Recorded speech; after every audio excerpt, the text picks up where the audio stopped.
Ihr wolltet wissen, was ich für das iPhone 15 Pro und 15 Pro Max so an Zubehör benutze. Und da gibt es natürlich schon eine ganze Menge und dank des USB-C-Anschlusses ist natürlich noch mehr dazugekommen. Wir gucken uns heute unwahrscheinlich coole Schutzcases an. Wir gucken uns Kameras an, die man an das Telefon anschließen kann. Wir gucken uns Ladestationen, Ladegeräte, Kabel, Adapter und für dieses iPhone 15 Pro und Pro Max an.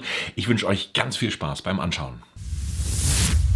Wenn dich ein gewisses Zubehör nicht interessieren sollte, dann ist das Video natürlich komplett in Kapiteln verlinkt, womit du von einem Zubehör zum anderen Zubehör springen kannst, damit es für dich dann nicht langweilig wird. Und jetzt wird es interessant, denn hier ist eine Kamera drin und nicht nur irgendeine Kamera, eine Endoskopkamera für dein iPhone.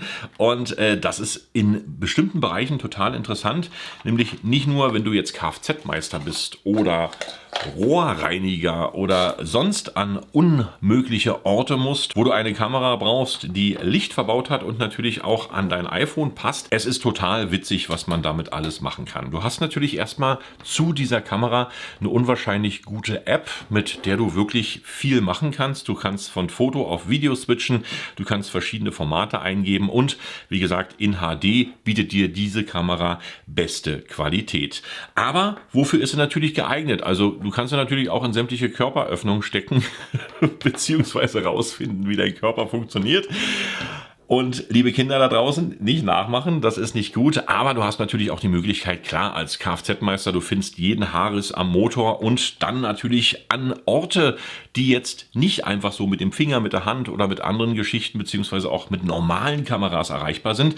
Und eine App hast du dazu, eine unwahrscheinlich coole Kamera, ein 3 Meter Kabel und das Ganze zwischen 30 und 35 Euro in sauberer HD-Qualität. Das muss man dazu immer sagen. Also die Qualität der Kamera ist wirklich gut und lässt sich natürlich auch hier dann direkt mit dem Licht noch verbessern, wenn du jetzt wirklich an dunklen Orten bist oder du hast wirklich mal einen Rohrbruch oder andere Geschichten. 3 Meter Kabel ist mit dabei. Ich finde die total cool und für 30 bis 35 Euro auch nicht teuer. Ist mal was ganz Besonderes fürs iPhone. Aber ich finde es total cool und ich werde die Kamera natürlich auch behalten und einige Experimente damit machen. Ich finde sie gut. Der nächste tägliche Begleiter kann natürlich diese Anker Powerbank werden und die gibt es einmal mit 5000 mAh Akku und einmal mit 10.000 mAh Akku. Startet so bei rund 40 Euro und ist natürlich, wenn du jetzt viel unterwegs bist mit deinem iPhone, der ideale Begleiter. Bei manchen ist das Telefon wirklich schon nach 5 oder 6 Stunden leer, weil sie nur daran hängen und du kannst das über den MagSafe-Anschluss easy verbinden und siehst natürlich, dass das auch wunderbar hält und du kannst dein Telefon weiter betreiben.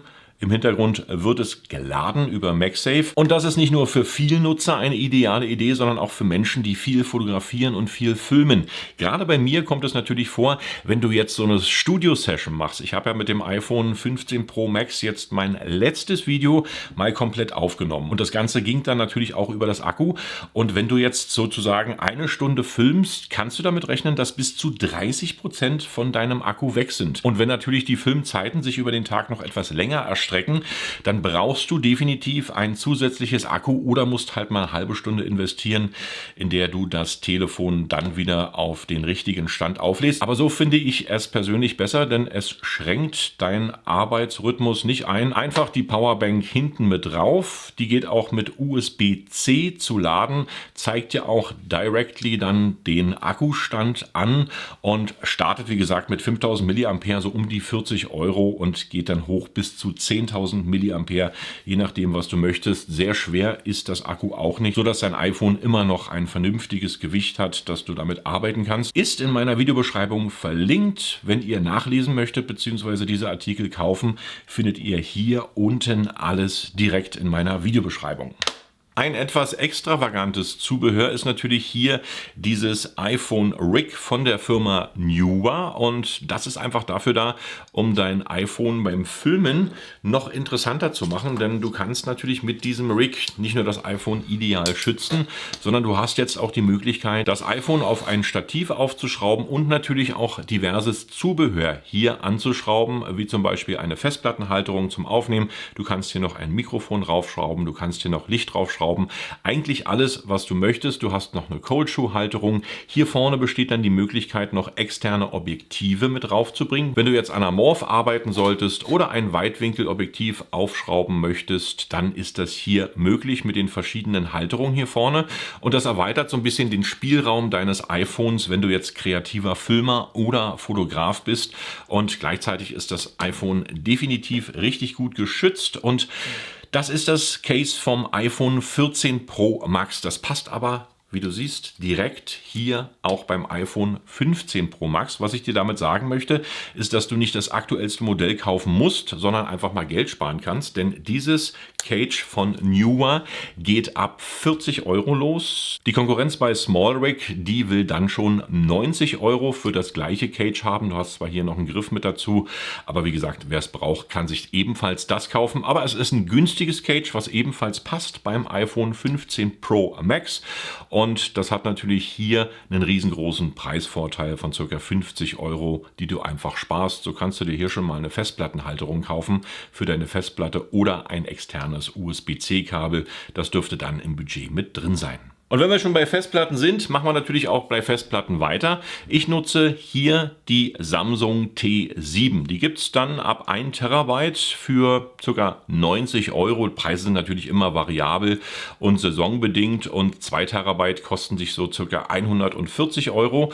Und mit dieser Samsung Festplatte hast du natürlich von Nietzsche, ist ebenfalls verlinkt in meiner Videobeschreibung nochmal, eine ideale Halterung hier mit drin, um deine Festplatte einfach zu fixieren am Gehäuse, sodass sie nicht rumhängt, und du musst einfach bloß das Kabel hier einschieben. Das habe ich mir auch geholt. Das ist ein kleines, kurzes USB-C-Kabel, damit hier nichts rumhängt und rumwackelt. Und dann fixierst du die Festplatte, steckst dein USB-C-Kabel hier rein und schon hast du eine ideale Aufnahmemaschine für dein Telefon mit einer Festplatte, die richtig fest hält und gleichzeitig einer guten Verbindung und einem sehr schnellen Kabel, die deine Datenrate hier auch durchlässt. Aber was natürlich auch noch wichtig ist, ist, dass du diese Festplatte auch solo nutzen kannst. Ja? Also du kannst natürlich dann die Festplatte einfach auch so nehmen. Wir machen jetzt mal das iPhone aus dem Cage raus. Und das ist natürlich dann für die meisten auch ein einfaches Setup, wenn du jetzt aufnehmen möchtest. Das Problem ist bloß, jetzt, wenn du sie reinsteckst, hängt sie natürlich rum und so will keiner aufnehmen. Das ist natürlich auch nicht gut für den Anschluss.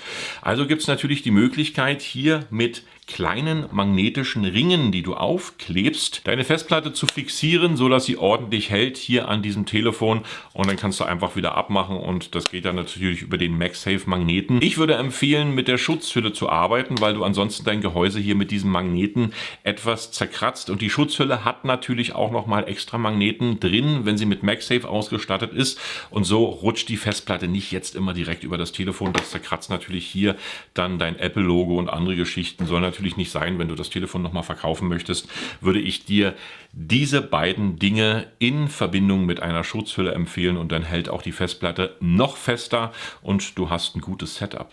Apropos Setup, hier ist natürlich das kleinste Festplatten-Setup in Form dieses Samsung USB-C-Sticks, und der wird ganz häufig genutzt von vielen Filmern, weil er einfach total leicht und easy ist. Ich habe bloß das riesengroße Problem, dass ich natürlich diesen kleinen Stick immer verlege, beziehungsweise irgendwo ist er meistens weg, und deswegen habe ich jetzt mir was einfallen lassen. Ich habe mir nämlich so eine große Hülle gekauft, in dem ich diesen Stick immer aufbewahre, damit ich den wirklich nicht verliere, weil der so hutzlig klein ist. Aber das ist natürlich auch gut fürs Filmen, denn du steckst einfach diesen USB-C-Stick hier rein und dein iPhone erkennt den Stick und erkennt natürlich auch, dass jetzt eine USB-C-Verbindung hergestellt wurde, und nimmt dann über die Film-App direkt auf dem USB-C-Stick auf. Und mit 256 GB kannst du so ungefähr, so 40 Minuten, 45 Minuten, je nachdem, was für eine Kompression du hast, direkt aufnehmen. Und das reicht schon für die meisten, weil, wie gesagt, du drehst ja keine Spielfilme, sondern meistens bestimmte Szenen.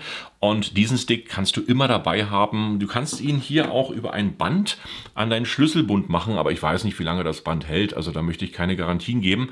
Aber das ist natürlich auch ein Produkt, was man wirklich für kleines Geld erwerben kann. Liegt auch so in dem Preisbereich von 25 bis 45 Euro, je nachdem, was für eine Größe du dir holst von diesem Samsung USB-C-Stick. Und du kannst natürlich auch andere USB-C-Sticks kaufen, aber bei Samsung ist es jetzt so, dass wirklich auch die Übertragungsgeschwindigkeit relativ schnell ist. Da musst du dann mal gucken, wie viel Mbits pro Sekunde hier rübergehen. Und Samsung hat hier echt eine gute Geschwindigkeit, so dass es auch keine Dropouts beim Film gibt und andere Geschichten.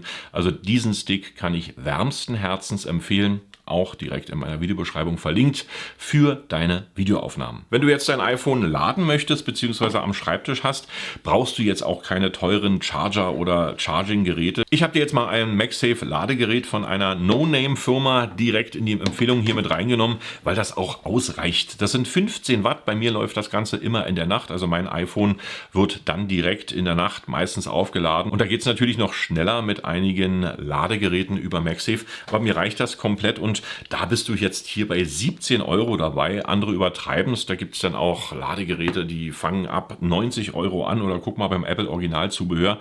Also wie gesagt, wenn du warten kannst, wenn du jetzt nicht dein Telefon innerhalb von einer halben Stunde immer schnell aufgeladen haben möchtest, dann kannst du auch auf günstige Geräte zugreifen, wie zum Beispiel dieses unwahrscheinlich freundliche MagSafe Ladegerät von einer No-Name-Firma und das reicht definitiv aus und für 17 Euro steht es bei mir am Schreibtisch oder am Nachttisch und lädt das iPhone, wenn es dann sozusagen in die Nacht geht. Ein ideales Zubehör, was nicht allzu teuer ist. Wenn du natürlich Ladepower brauchst, dann sollst du diese Ladepower auch haben. Es gibt hier ein richtig schönes, schnuckliges 140 Watt Ladegerät und damit kannst du natürlich verschiedene Geräte gleichzeitig laden. Hier sind zwei USB-C-Anschlüsse dran und ein USB-A-Anschluss und die laden dann direkt auch mit 140 Watt. Das heißt, wenn dein iPad leer ist und wenn dein iPhone leer ist bzw. dein MacBook noch geladen werden muss, kannst du das Ganze über die beiden USB-C Ladeanschlüsse hier direkt mit 140 Watt jeweils aufladen. Der USB-A-Anschluss ist natürlich dann noch für andere Dinge da, wenn du jetzt noch irgendwelche Akkus aufladen möchtest oder andere Geschichten. Und schön ist auch dieses Kabel, das ist einfach ein bisschen hochwertiger gestaltet als diese Billigkabel. Hat auch hier ein Kabelklettband, womit du das ordentlich verstauen kannst in dieser Geschichte.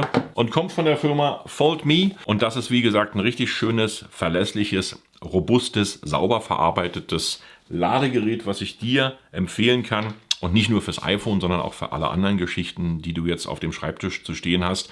Du wirst dich freuen, wenn du 2 oder 3 Geräte gleichzeitig laden kannst und damit unwahrscheinlich Zeit sparst. Gerade wenn du unterwegs bist, ist es natürlich dann wichtig, dass deine Akkus relativ schnell aufgeladen sind. Und das kannst du mit diesem Ladegerät definitiv machen.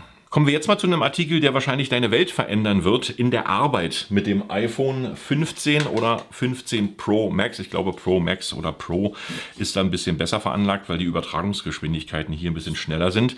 Und zwar diesem einfachen USB-C-Dongle. Jetzt sagst du dir, okay, habe ich bei mir zu Hause, kein Problem, kann ich anschließen. Kannst du auch anschließen, kannst du auch verwenden.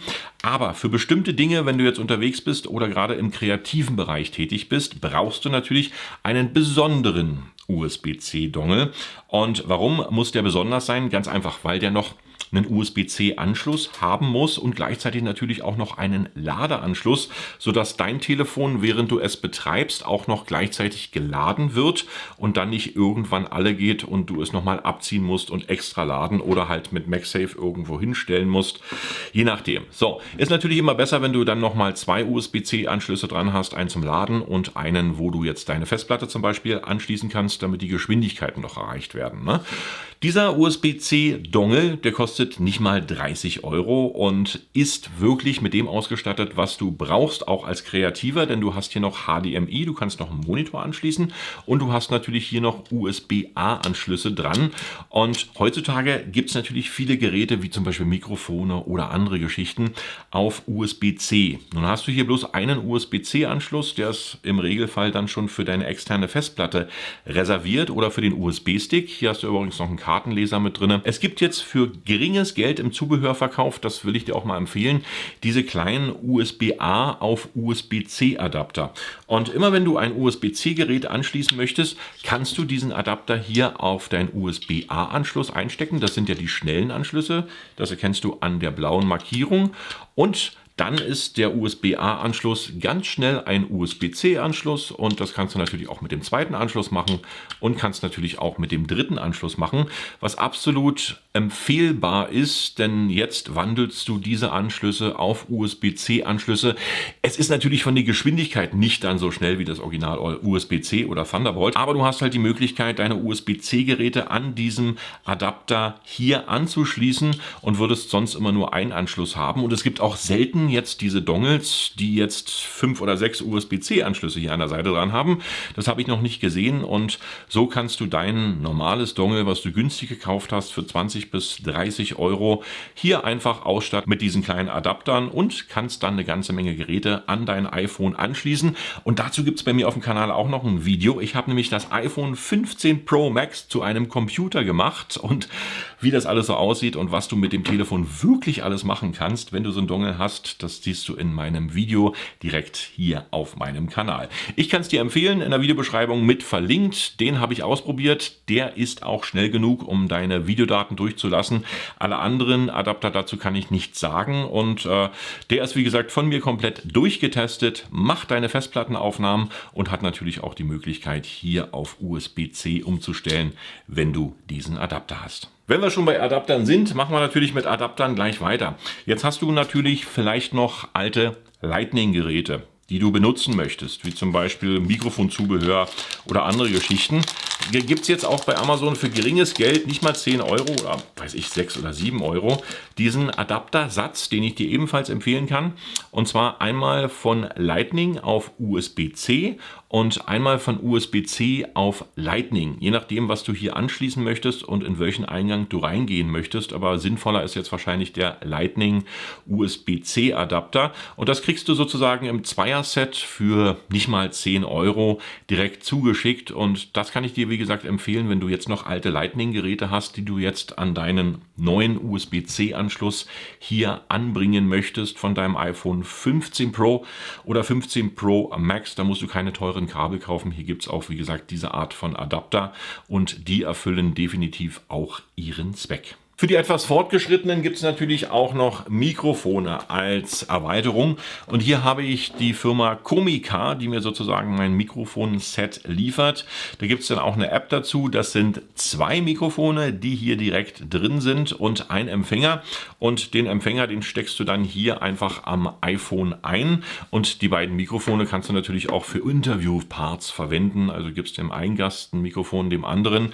Hast dann noch Popschutz mit dabei und Windschutz gleichzeitig, was auch eine gute Geschichte ist. Und das gibt es einmal in USB-C-Form und einmal in Lightning-Form. Ich habe das jetzt noch in Lightning-Form und deswegen, wie gesagt, war natürlich auch der Adapter relativ sinnvoll von Lightning auf USB-C. Dann muss ich mir kein neues Mikrofonset für mein iPhone kaufen, sondern kann das Comica-Set hier weiter benutzen. Und das hat eine ideale Sprachqualität, geht bis zu 200 Metern Weite. Das heißt praktisch, wenn du jetzt deinem Interviewpartner gegenüberstehst, kannst du den 200 Meter laufen lassen. Das ist so angegeben von Comica. Allerdings, wenn du dich dann rumdrehst, dann nicht mehr. Also es muss wirklich direkter Kontakt sein und dann hast du hier eine Reichweite von bis zu 200 Metern, wo du filmen kannst und gleichzeitig sprechen.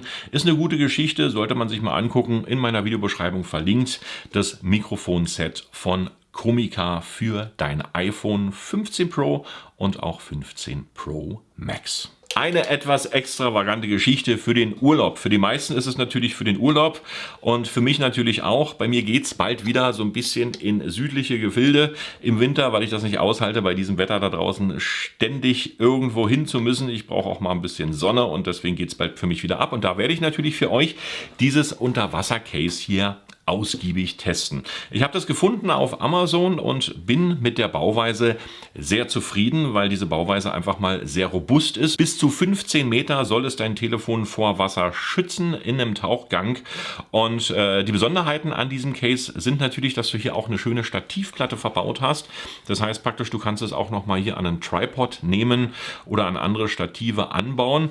Und du hast natürlich eine sehr safe Halterung, wo wirklich dein iPhone wasserdicht geschützt ist. Das wird hier alles sozusagen erstmal abgebaut und dann hast du hier die Möglichkeit, den Deckel abzunehmen.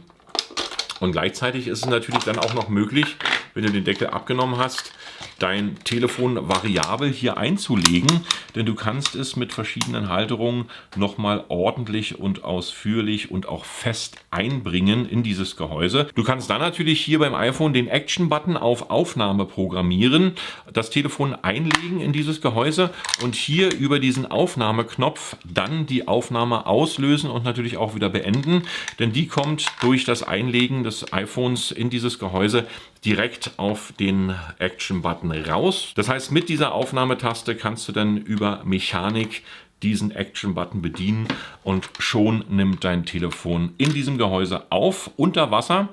Und ich werde es für euch mal ausprobieren. Das Ding kostet 40 € im Handel. Wer jetzt auch noch mal irgendwie in die Karibik möchte in den Wintermonaten, der kann das wahrscheinlich sehr gerne mitnehmen. Aber auch für den Skiurlaub, muss ich ehrlich sagen, ist es auch gut geeignet. Denn das ist natürlich ein riesengroßes, robustes Case. Also wenn du jetzt mal Actionaufnahmen Outdoor machen möchtest und dein iPhone nicht allzu doll schädigen und komplett schützen möchtest, dann ist das hier, wie gesagt, eine gute Alternative, um dein iPhone wirklich mal richtig robusten Stürzen auszusetzen. Ich kann dir garantieren, mit diesem Case passiert sehr, sehr wenig. Auch wenn das iPhone mal aus dem 2. Stock fallen sollte, mit dieser Hülle ist das Ding definitiv geschützt. Aber wie gesagt, in puncto Tauchen und unter Wasser probiere ich das mal für euch jetzt im Urlaub aus und kann es dir empfehlen für deinen Urlaub. Knapp 40 € musst du investieren für dieses iPhone Unterwasser Case. Es gibt dieses Case auch noch als Universal Case. Damit kannst du verschiedene Einstellungsmöglichkeiten hier noch mehr variieren und dann kannst du natürlich auch sämtliche iPhones reinlegen,